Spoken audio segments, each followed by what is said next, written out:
I got to Plymouth around midday, grabbed myself a coffee and waited around the town centre for Carl and friends to arrive and set up. I listened carefully to the many other people also waiting around. Most of them were evidently in support of UKIP, or at least of Brexit anyway. There was a reasonable number who seemed not exactly supportive, but definitely not protesters or opposed to Carl. They just sounded curious, really, and wanted to hear what he had to say. Half of them may not have even known who he was. They just heard that there was a UKIP event going on, so they come along to have a listen. Then there was the very small but loud element of outright opposition. The Socialist Party was there, with a stand and leaflets and balloons and stuff. I quite liked seeing that. Carl is coming out to give his message, and his opponents come out to give theirs, in a respectable, legal and peaceful way, just like him. Fair play, I thought. This is what democracy and freedom of speech is all about. It felt vibrant, it felt alive, it felt free, until the horns and protesters started doing their thing. I even chatted to some of the socialists and grabbed a leaflet or two.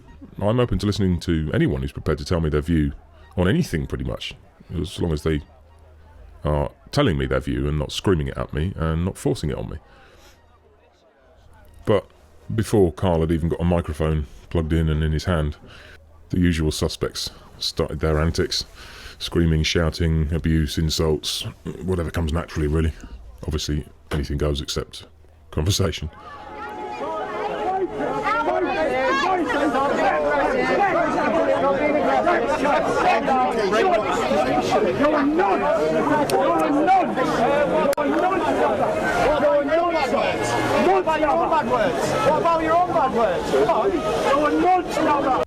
Now, being in Devon, I wasn't sure if this was a claim that Carl loves nonces or just that he is a nonce. After all, in Devon dialect, it could be meant in the way of, you're a nonce, my lover. But hearing that unmistakable South East England dialect of this deranged man, I think he was claiming that Carl loves nonces. No doubt from the ridiculous news article we've already seen. I take it the man isn't aware of the recent murmurings and even outright efforts in some quarters to bring those with a sexual preference for underage children under the banner of the LGBTQ etc. community. How silly will he look in, what do we reckon, another few years, maybe 5, when there's no longer paedophiles, instead we have pedosexuals. Or maybe MAPs, minor attracted persons. I think that was one that was getting the vote lately. Suddenly he's going to be ashamed of this behaviour because he's clearly bad-mouthing those with a preference for nappies over crotchless panties, and what the fuck's wrong with that? And he's treating them as outcasts or negative elements in our society when they're just harmless people with a different way of life. When the radical left finished the job on redesignating child molestation into just another sexual preference category, this guy's going to be the bigot of all bigots, surely.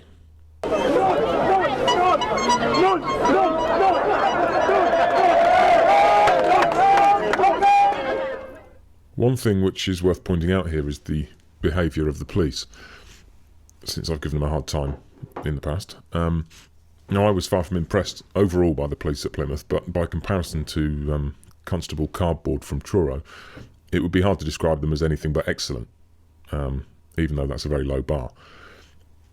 There was an officer near me who was attentively monitoring that paedophile lyncher, madman in the hat. His colleague joined him quite quickly when the shouts became louder and more aggressive, as you'd expect. And then you can see them both wandering over to have a word with him when he'd finished his tirade. This was all I was asking for in Truro, a few quiet words of advice. And you might also note the extremely visible difference here. Hats and hands. One looks lazy, unprofessional, and like the last thing on earth they want to be doing is this. The other looks proactive, interested, alert, professional, and polished.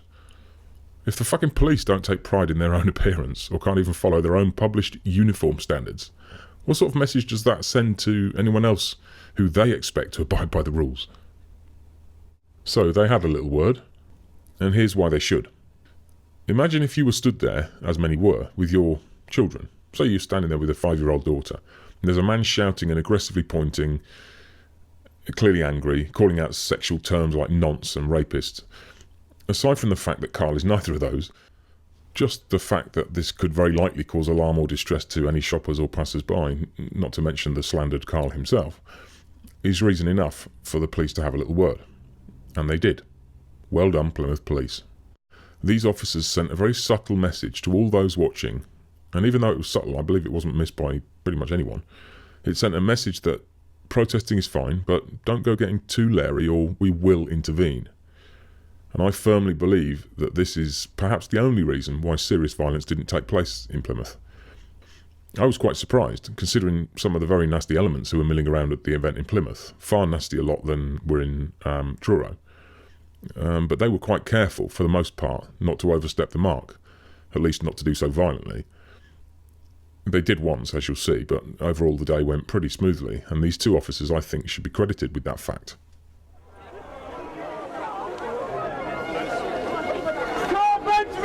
UKIP! Racist! Intolerant!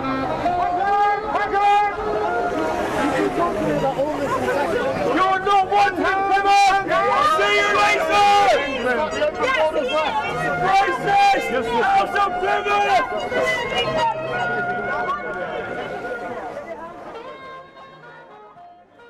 This is such a classic clip of a radical leftist. In this case, I'm 99% sure this is a member of that wonderfully free-thinking organisation called Antifa. He screams his message. Fine, he can do that. But his message is racist, xenophobe, followed by out of Plymouth. And yet again, I have trouble getting my head around this hypocrisy. Carl is not from Plymouth, and he has a different political and social outlook to this man. So what does this man do? He screams names and tells him to get out of his town. Is that not the definition of xenophobia? Here's the acid test. I have no doubt whatsoever if Carl asked this man to go for a meal with him to discuss their differences, maybe even invited him to his house, this man would refuse, point blank. No fucking way, not talking to a racist. Whereas if the boot was on the other foot, Carl would readily accept. He is not the xenophobe, you are. Carl actually invites him to talk.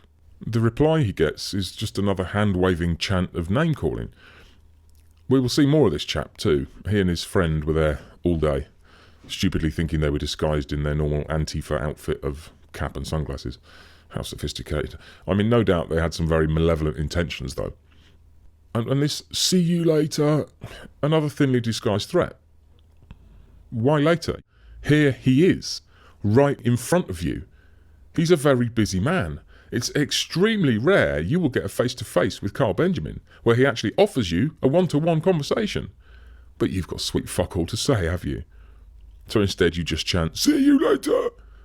Well, you didn't see him later, did you? But many people will be seeing you later, for many years to come, hopefully, and seeing the unreasonable, irrational and unpleasant little fascist worm that you are.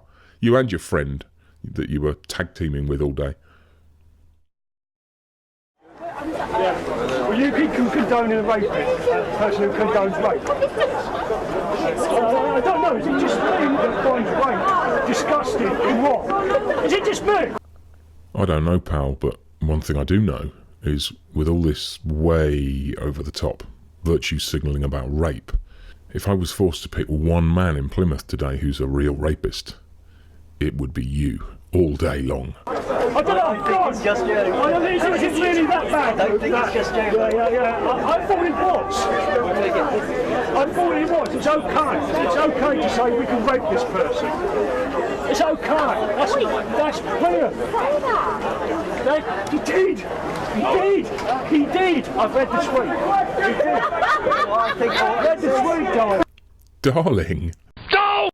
So not only is this man opposed to society tolerating child molesters, he's now outed himself as a complete misogynist, if we subscribe to any of the modern feminist opinions. Can you imagine if Carl was talking to a woman and flippantly remarked something like that? He would be hung, drawn and quartered by the media. He would be eviscerated on Jess Phillips's Twitter feed, and no doubt you would be completely in agreement that he was a male chauvinist pig. I think when people become radical lefties, it's almost like they remove all mirrors from their home. They never, ever need to look at themselves anymore. They can just busy themselves with attacking every fucking body else. No need to check your own male privilege, because you must be perfect because you're on the left. Oh, and hey, did you notice something else? This woman didn't bleat about it or feign a mountain of offence in order to beat you in the argument. She just let it pass. You can do rape, mate. You go for anyone like that. You go for it. I love it that you women are getting involved in it. Fucking brilliant. Oh dear. Doesn't the fact that you women are getting involved in it make you wonder if maybe, just maybe, they're not getting involved in anything? They just disagree with you? And maybe that means there is more to this than rape? No, of course not. They've just got to be wrong, haven't they? Singled out for being women in the wrong too. What a typical lefty you've shown yourself to be. You all do it, given enough time. I stayed close to this chap for a little while. I was just so fascinated by some of the stuff he came out with. He was aggressively confronting people, trying to make sure he had the biggest virtue signal of the day and making sure everyone else knew it. I wouldn't trust him as far as I could throw him, although I probably could have thrown him quite a way.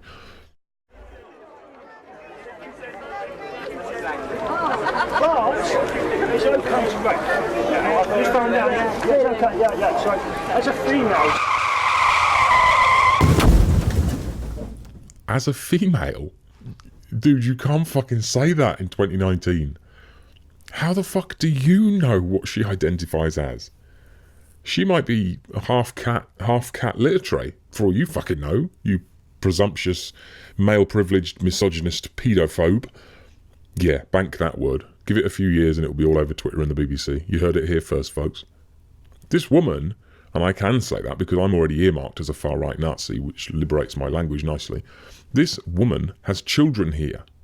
Is that why you assumed she can't be a pre-op transsexual or a man, or a German fucking shepherd for that matter? You think because there's children must be woman? Oh, you really need to go on a diversity course, mate. You're ticking far-right boxes left, right and centre. You need to just shut your mouth before you get lynched. On a more serious note, though, she's got 2 young girls and babies listening to this. Now, aside from whether she thinks that's acceptable or not, that's her choice as a parent, doesn't he have even the slightest bit of sensitivity towards that? He doesn't adjust his language even slightly to accommodate the fact there are young innocent ears listening to his filth. Some of your female friends, they support this and they think it's right. Doesn't it make you empowered? Aren't you glad to be a woman? By the way, why do we do these things? Well, I've produced my fair share of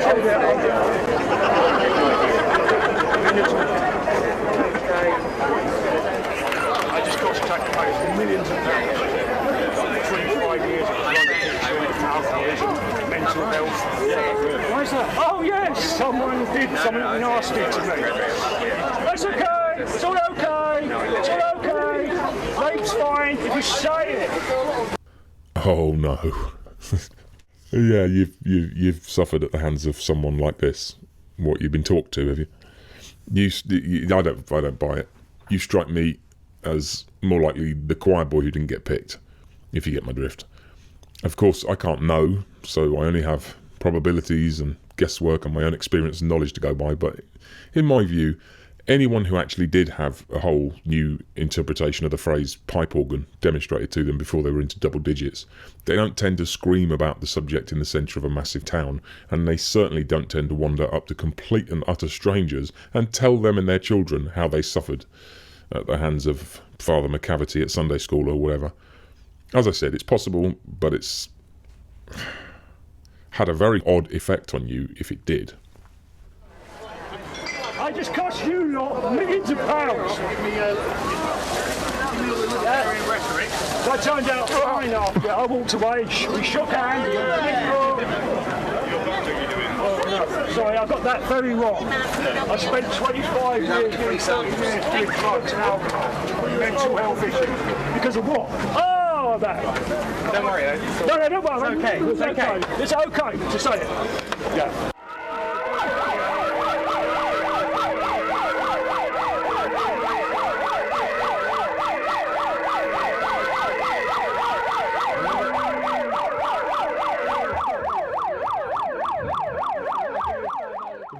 This madness went on for hours. I probably shouldn't say this, but I kind of missed Tony King after an hour of these tannoys in my ear. This Antifa guy closest to me was partnered up with the other one, the far side, and they took turns, as if they were playing tannoy tennis. It was quite interesting, just from a psychological perspective, to watch a couple of turds like this really closely for an extended period of time. Not something I'd choose to do with my leisure time usually. Just to see their blank expressions and vacant gaze holding these things up, and how they kept pulling their hats down lower and pulling their collars up. Why disguise yourselves? Be proud of yourselves. Unless you think you can't. There's nothing illegal about what you're doing, so why hide? Oh yeah, you had some plans for later, didn't you? I forgot. Although I'm glad they didn't materialise, but you weren't to know that, were you? Mr. Gammon had to stand and absorb these sound waves for God knows how long. Actually, that reminds me of one of the funniest moments of the day, which I didn't get on camera, sadly. Not long after this clip was taken, a disabled woman in a wheelchair came up behind this Antifa guy. She was polite, but trying desperately to get through to the front so she could see Carl and see the people talking to him. Obviously, she couldn't see anything from behind the crowd. Mr. Gammon could see her trying to come through, and he had to ask that conk-nosed imbecile to move. He stood still. Obviously, he wasn't going to move, at least until a wheelchair bumped into his ankles. He turned around, and I really enjoyed watching the shock on his face. The shock that is at the nightmare quandary of wanting to call this person a racist, Nazi, etc. But how do you do that to a disabled person? Well, the answer is, mate, if you believe it, then say it. Unless your views are so weak that they can bend around the physical attributes of the person you're saying it to. That's not a solid viewpoint to have. Another thing I noticed was how none of the non-white people listening got any grief whatsoever from the leftists all day. That was actually true at all the events, with the one exception of Exeter, actually, where an Indian-looking man was accused of being a white supremacist. That cracked me up, although it didn't crack him up, and he rightly gave the idiot some choice words from his Nazi phrase book. Carl did manage to have some pretty decent conversations with a few people, though. Right. So, the people chanting, can we talk to you? We'd like to know why you think we're racists. Yeah, exactly. It's because you... Hi. How's it going? Would you like a... Right, so you have to hold it fairly close to your mouth. All right, thank you very much. What's your name, please? My name's Claire. Claire, can I shake your hand? Thank you very much. I have Claire. almost a British accent after being here for 13 years. One very left-wing, very middle-class-looking southeastern type eventually got persuaded by me and a few others to go and talk to Carl. He was obviously intelligent, had some valid points of view on various subjects that he thought were worth screaming about, so I suggested it might be worth talking about them as well. And he did, give him credit, and he had a damn good, probably half-hour plus debate with Carl. And he got a round of applause, a big round of applause from everyone there, because that's what sort of thing that should get applause. Carl also had a conversation with a woman, I think it went on YouTube, but she was a real rape victim. You know, I ended up with a broken jaw. I ended up with 2 of my teeth knocked out, split eye. I ended up with a punctured lung from where he punched me in the ribs. And so it was really, really horrific. Yeah. And now, I went through the I'm a feminist stage. I went through the I hate men because all men are like this stage. Yep. And now I'm engaged. And congratulations. Congratulations. So when I heard you make that joke, it humanized you to me. Oh, thank you. You know, I am living proof that what you're saying with the, let's not be offended, let's actually have free speech. Let's not go, oh, it's hate speech. Yeah. Fuck hate speech. Yeah. Yeah. Yeah. I'm sorry. Yeah. You can be offended as much as you like. Hate speech is not ever going to hurt you. There you have it. For all you Marxist ideologues who like to teach the world about the dangers of hate speech, the effect of hurtful comments, the economy of offence you all seem to trade in nowadays, here is a person who probably knows more about real suffering and actual harm than the great majority of people will ever know. And here she is, talking to this dangerous, nasty man, and stating her opinion that he is just fine by her. He doesn't hurt her, not even her feelings, and she respects him despite what he said. In fact, she respects him because of what he said. And I actually think there's a little bit more going on there psychologically. It's only my guess, but I think the fact that if you put that woman in a room with Carl for 5 minutes and then in a room with that other nut job who cost the taxpayer £1 million or whatever for 5 minutes, I think I know which one she would feel more unsafe around. So, as she said, it humanised you for me. I think what she might have meant more specifically by that was it made me realise you're definitely not a rapist, because who the fuck would say that in public with a profile like yours? It's a trigger to someone who's been through serious shit like she has and is probably forever going to be on the lookout for the warning signs. This is like a I'm not to be worried about sign from Carl. The other guy screaming, yeah, rape's okay, is it? Oh yeah, rape's disgusting, I'm so against rape. Makes you fucking wonder, doesn't it? This woman is living, breathing proof that what Carl said did no actual harm to anyone. And yet so many people claim to have been hurt, in quotes, by it. I think of all these people who were claiming offence, I think there's 3 specific sets of people who bleat on about what he's said. Number 1, the type of person who is offended by basically anything which doesn't exist in their cushioned, self-constructed echo chamber of life. The solution for you is toughen up and experience life outside your bubble. The second type of person is the type who feigns offence in order to shut down the speech of another person, with whom they struggle to even debate, let alone win an argument. The solution for you is change your viewpoint, or learn about your own viewpoint well enough that you can defend it against critical analysis.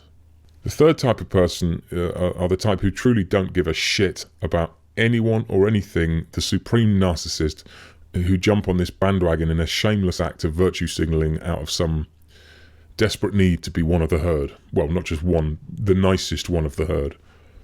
It's sickeningly self-indulgent, and it's just about as devious and manipulative as you can get. It's also about the most dangerous type of psychosis, in my view.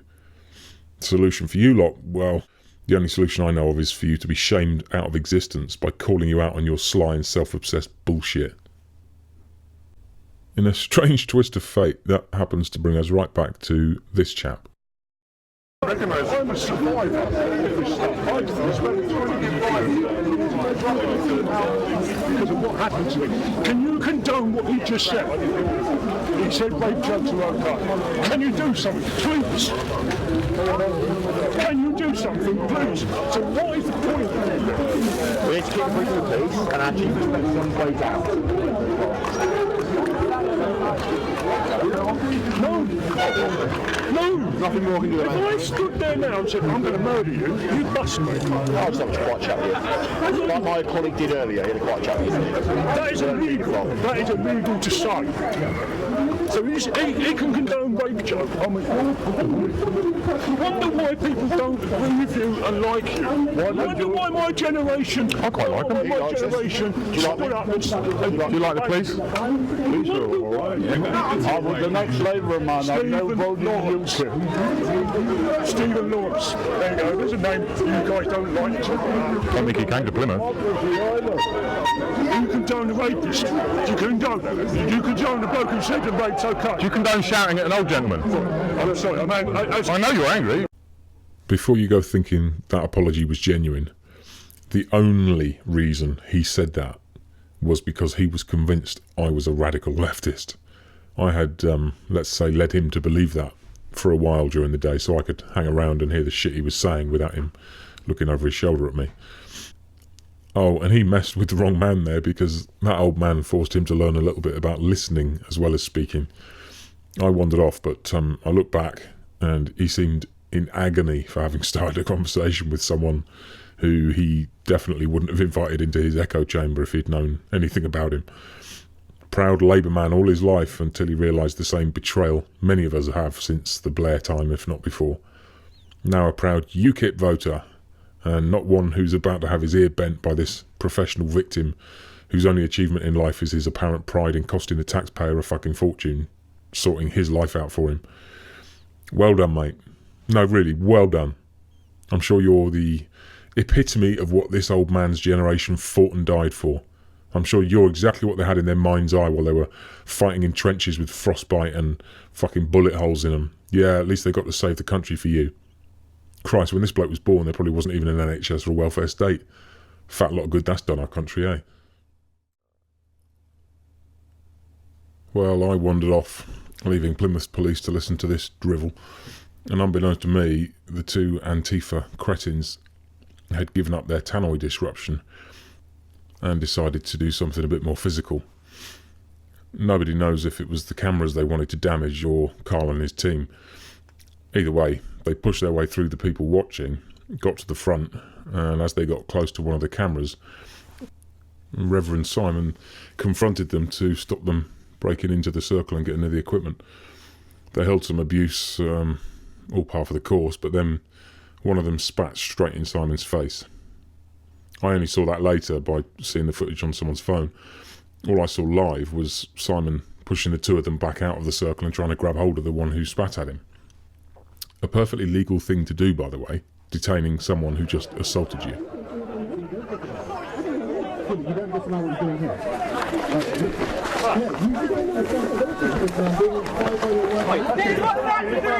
Look at them beating that guy up! Look at him getting his hands up! You don't get hate go back in. Let's go back in. Right. It was stipulated to go under breach of the peace again. Before I talk about the way the police handled this, I just want to point out 2 points about this clip. Firstly, who looks like the violent one here? Simon is out in the open. He's in a public place. He's working, and he knows he's on camera all day and representing Carl Benjamin, at least to some extent. When he pushed those 2 idiots back out of the group, look at the body language. I could see this live at the time, and so could the coppers who were all around me, seeing the very same stuff I was, with better trained eyes, I might add. Look at Simon's hands. Both are outstretched and open. That, as the police know only too well, because it's in their training, is a visible show of passivity or self-defence. Police officers are trained to use open-handed techniques whenever they can. Close your fist and punch someone, it looks fucking awful.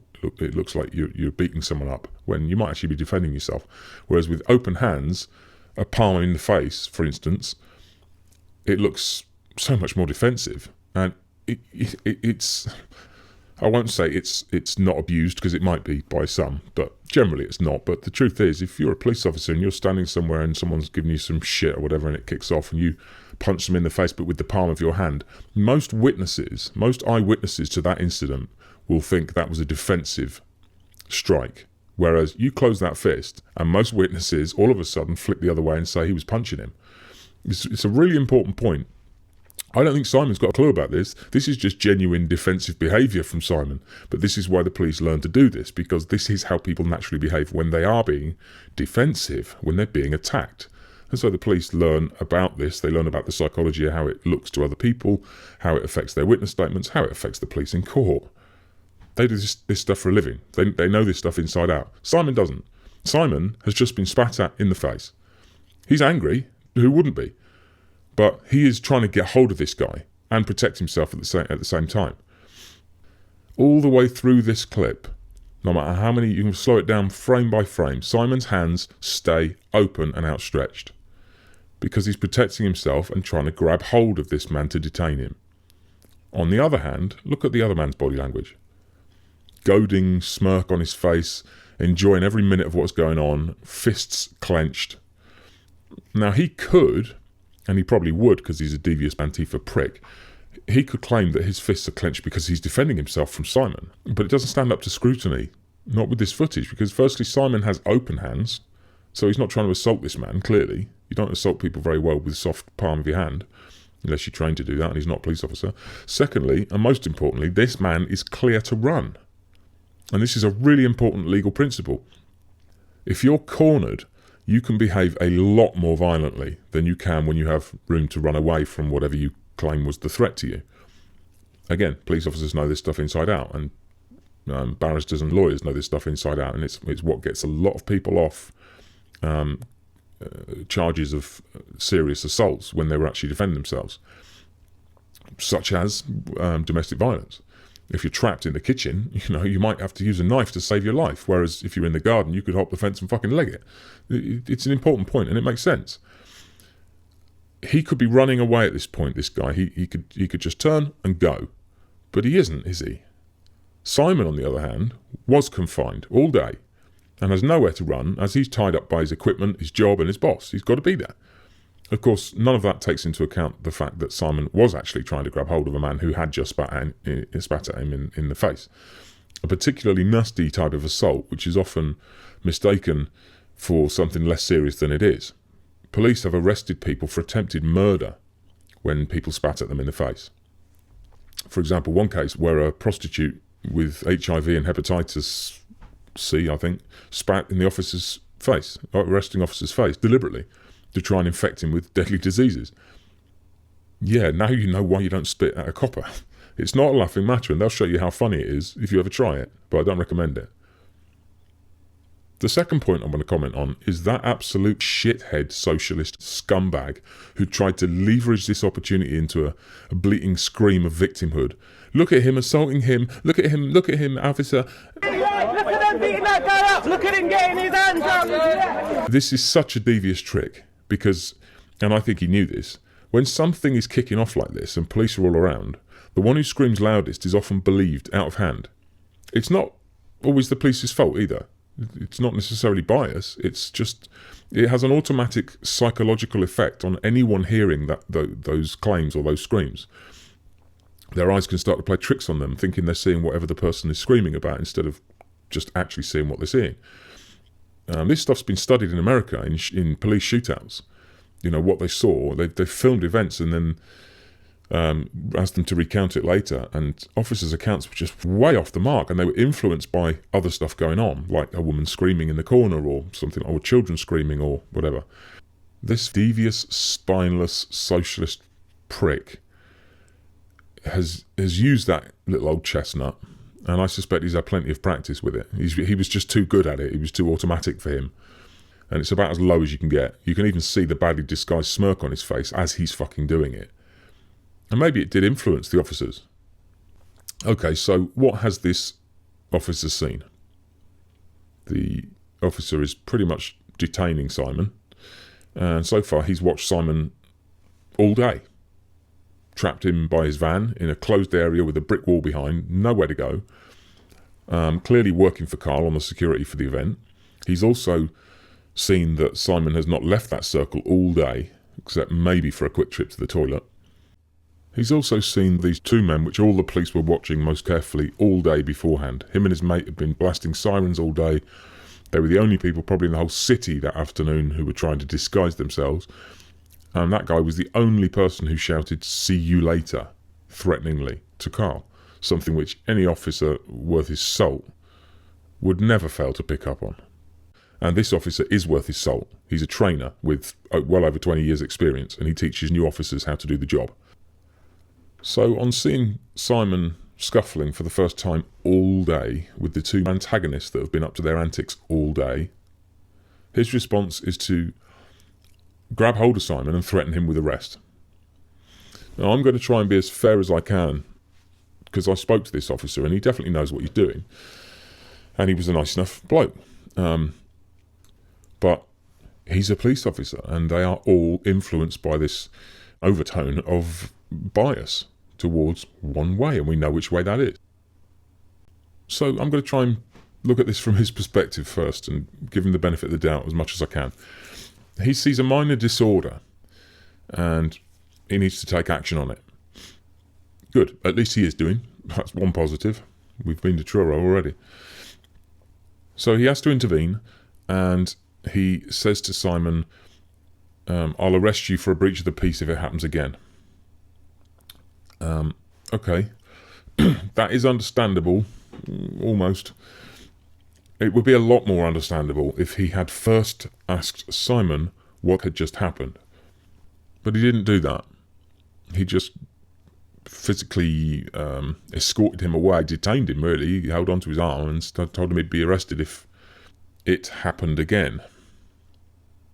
In fact, the first time this officer even found out what had happened wasn't when he asked. He didn't ask. It was when I told him, and I had to tell him it not only in defence of Simon, but in defence of myself too, because most peculiarly, after escorting Simon back to the van, after threatening to arrest him, he then came straight to me and told me it was my fault, apparently, for wandering around, like about 100 other people were doing. Have a listen for yourself. I know you are, but you're wandering up and round, yeah, and it's antagonising people. And still, we'll deal. Stand still? No, I'm a member of the public. I can wander around as much as I want, and all I did was wander from one side to the other, occasionally to get a drink and occasionally to see what the Antifa guys were doing the other end. Thank you to that man in the nice t-shirt, by the way. No, it wasn't me, and the annoying thing is, if this officer had been watching me so intently as he claimed, and he had been, how could he possibly have any reason to think I was antagonising anyone? I know what I did. I wandered back and forth drinking tea and coffee. I barely exchanged more than 10 or 20 words with maybe 2 or 3 people all day. So why is this officer lashing out at me, trying to pin the uninvestigated crime that's just happened on a member of the public who hadn't once spoken to Simon or been anywhere near him and hadn't once spoken to any of the Antifa lefty lot? This really pissed me off. What a cop-out, no pun intended. How this guy has the fucking nerve to firstly threaten to arrest Simon, secondly not investigate the incident properly, thirdly not arrest the offender, and then fourthly to put the cherry on top, come and tell me it was my fucking fault. On the other hand, where the fuck are the Antifa pricks? Nobody knows. One officer had hold of one of them just a few seconds ago. What happened to him? He somehow mysteriously disappeared. And what about the one Simon was holding onto the scruff of the neck? Again, nobody knows. He disappeared too. Why didn't this highly experienced officer take Simon to one side and ask him what the hell was going on? The answer is, he's biased, in my view. I don't necessarily think he knows he's biased. He's just part of the British police establishment, and he's obviously a very experienced part of it. And if he's a trainer, he's going to be pretty lefty. I can't think of any better way to say it. If he's given the responsibility of training new officers, considering new officers today, well, I'm not even going to go there, but the way they're employed, the way they're trained, the way they're selected now, you can get refused for being white in some forces. It has happened. So I got a pretty good idea where this guy stands on the political spectrum, and things he said later cemented that impression in my mind. He lectured me about how Simon and the rest of Carl's team were inviting this kind of treatment because of what they were wearing. Apparently they don't look very professional. Maybe that's because they are not very professional, as in they're hardly paid fuck all for the difficult job they're doing. No thanks to you for your fucking help. But as everyone watching could see, and quite a few commented, they behave very professionally. Considering, well, you can see the budget they've got. They don't have expensive uniforms. They don't have the money for that. And no, they don't have a barrier around their gear, which the officers said they should have if they wanted to look professional. Like, yeah, great, you're going to pay for it, pal? I told him exactly what would happen if they tried to erect a barrier. And I know I'm right. Antifa would go and fucking break it. It'd be more cost, more broken equipment, and probably some weapons to fucking fling around, and then he'd be saying, well, I shouldn't have put the barrier there, should they? It's all fucking easy when you're standing there in your uniform and nobody fucks with you, or your 75 mates come and fucking back you up. I actually thought I'd lost the footage of the conversation I had with this officer, but thankfully I found it. This was an hour or two after the incident with Simon, and he'd now seen me talk to Simon once or twice and assumed that I was part of their team, which I wasn't. But I listened to him anyway. Hey, why don't you next time, instead of having your door type people, have people hide his vest and just get some barriers around here and we won't have any of the problems? Okay, it's a rhetorical question, as in, he isn't really asking why they don't do that. I know that because I tried to explain the reasons just from the events I witnessed in Truro, but he didn't want to listen to any of it. He just interrupted me right as I was saying they are in a difficult position because... I mean, they're in a difficult situation because the overwhelming... Barriers, divers vests, like stewards rather than and then get treated. I've done it for 26 years. No, sir, you have not done it for 26 years. Probably not even 26 minutes. What you've done is called policing. You have the entire power of the state behind you. The Crown Prosecution Service, the Home Office, and the Queen is behind every single thing you do in that uniform. So your barrier, your high-vis vest, is not the same as someone else's barrier or high-vis vest. For a start, you have the powers to set up cordons where people are arrestable if they cross them. The general public can't do that, and that's exactly what happens, and I've seen it, when these guys try and set up any kind of flimsy perimeter, even with a bit of tape. People come along, fucking streets, you can't do that, and they're actually right. You can do that, but they don't have to honour them, whereas they do if the police set out a cordon. Obviously, it could be deemed that this officer is just giving some friendly advice, and therefore being supportive, etc. But I was there. I saw his attitude firsthand, and the fact he didn't listen to anything I said, let alone anyone else. I have no doubt he believed what he was saying, and therefore I do believe he was trying to help in some small way. But I also have no doubt whatsoever that he truly believed Simon and co were fully deserving of this kind of treatment and this thankfully isolated incident of violence. I told him about the other attacks that they'd experienced, what I'd witnessed. I mentioned the knife-wielding, threatening gang in Truro, and his expression and language confirmed for me, beyond any doubt, they bring it all on themselves. Because they look like bouncers instead of police officers. Well, what is a bouncer?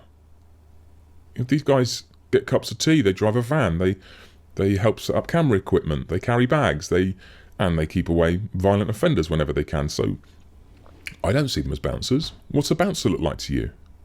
Just because they're not police officers doesn't make them bouncers. Carl's team did listen to the advice from this officer later on, and they certainly took it on board fully.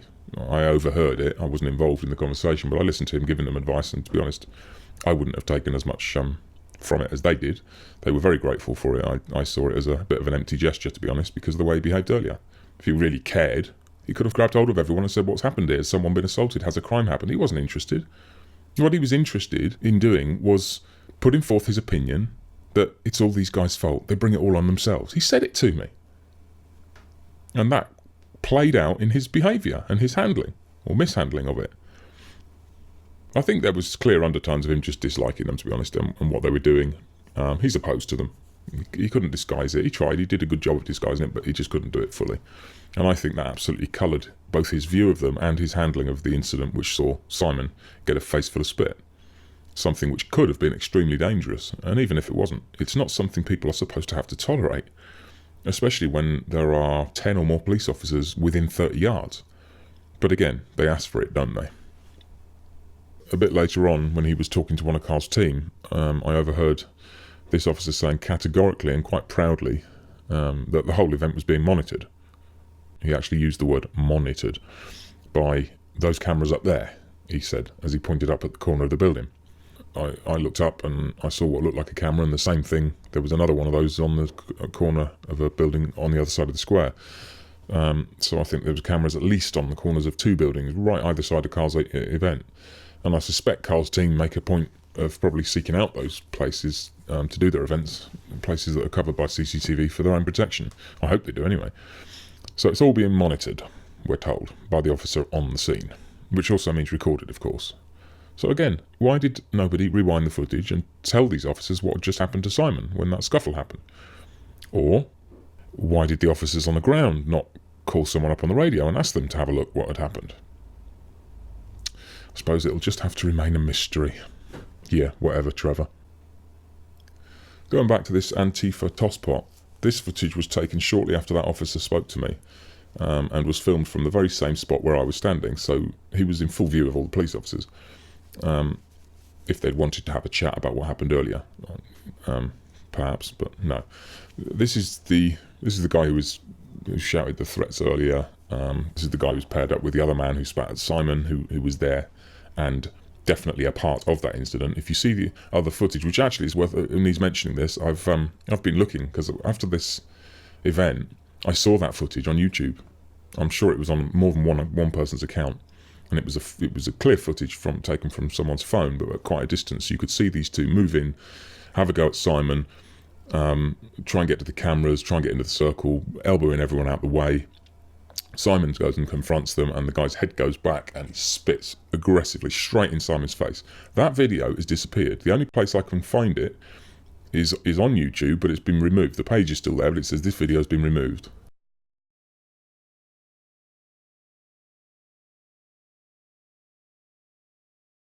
Accountable. The American system is completely. I don't know where to start with him.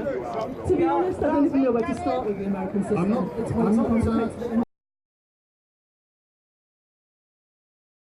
I'm not interested in judging the American system. What I'm suggesting. See, now this is your chance. I don't know who he is. Yeah, but he's certainly not like this, is he?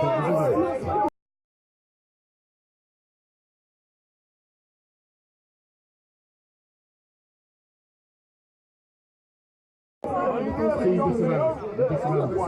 So you don't disavow. Surely you don't disavow what he's doing here. Like, yeah, you should take responsibility for this man being inspired by your words and actions. I'm saying so.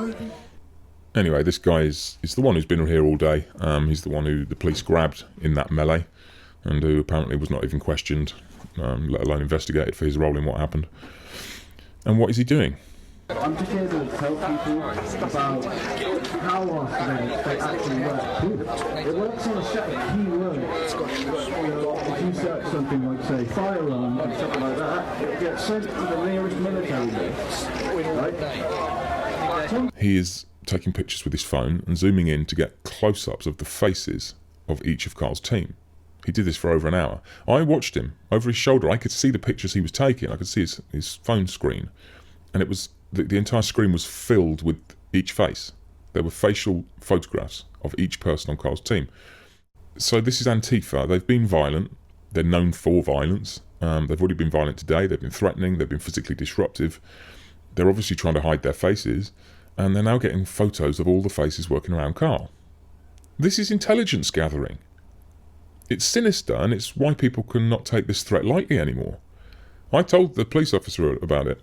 Not as an official report or anything, because I know there's nothing they could do about it, but just to give them a heads up about what they were doing. His response was, happens to us every day of the week, mate. It might happen to one police officer every day somewhere in the UK, I'll give you that. But I doubt most coppers see someone trying to capture close-ups of their face for an hour more than once or twice in a career, if ever. And regardless of that, if it was being done by a group known to commit violence and be anti just about everything, I got a feeling they wouldn't brush it off as nothing. Well, that pretty much covers my day in Plymouth. Yes, I had a few gripes about the policing. Yes, they could have done it better, as you've seen, but they were present, they were visible, and I think they probably put off a lot more serious things happening just by being there. Would have been nice if they could have actually caught someone who did do something, but all in all, not a bad day, and I headed back to my digs with plans to hang on down in the southwest for another day or two because Exeter was coming up a couple of days later, so I hung around for that.